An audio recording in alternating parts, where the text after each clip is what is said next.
آج بنگلور کی مسجد کے ایک امام صاحب سے میری بات ہوئی جو میرے دوست بھی ہیں۔ انہوں نے کہا کہ وہ ایک مسجد میں 8 سال سے امامت کرتے تھے، خطابت پلس مؤذن بھی وہی تھے، مدرسہ بھی پڑھاتے تھے، ساری خدمات بڑی دل سے کر رہے تھے۔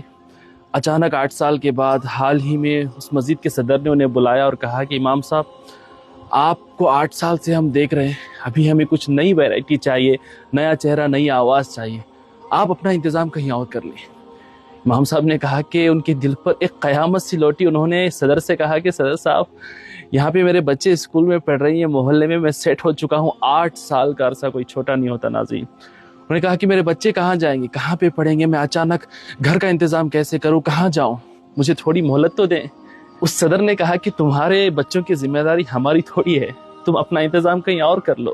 بھائی بنا کسی بات کے، بنا کسی مسئلے کے امام صاحب کو بس اپنے من سے نکال دیا گیا۔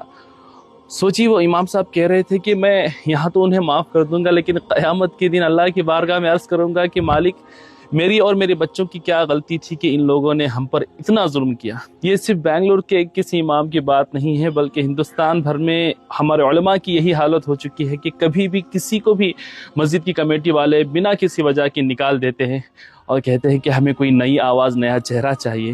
سوچے ان کے بچوں کا کیا ہوگا، کیا ان کی فیملی نہیں ہے، کیا انہیں آپ کی طرح جینے کا حق نہیں ہے؟ بتائیے، ایک محلے سے شفٹ ہونا، ان کے بچوں کی اسکول شفٹ کرنا، اس چھوٹی سی کمائی میں بتا رہے تھے کہ صرف 10-11 ہزار کی تنخواہ تھی، جس میں بنگلور جیسے شہر میں وہ اپنی پوری فیملی کا گزارا اس 10-11 ہزار روپے میں کر رہے تھے۔ یہ بڑے افسوس کی بات ہے کہ ہماری قوم کہاں جا رہی ہے۔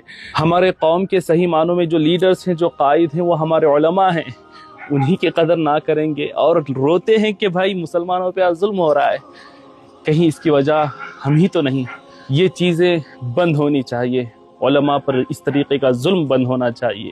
دوستو اس ویڈیو کو آگے ضرور شیئر کرنا تاکہ کسی اور امام کے ساتھ اس طریقے کا نہ ہو، اور کہیں ہو تو آپ اپنے محلے کے امام کے سپورٹ میں ضرور کھڑے ہوئیے۔ جب تک کہ اس کی صحیح غلطی نہ ہو تب تک اس طریقے کی حرکت کرنا بالکل درست نہیں ہے۔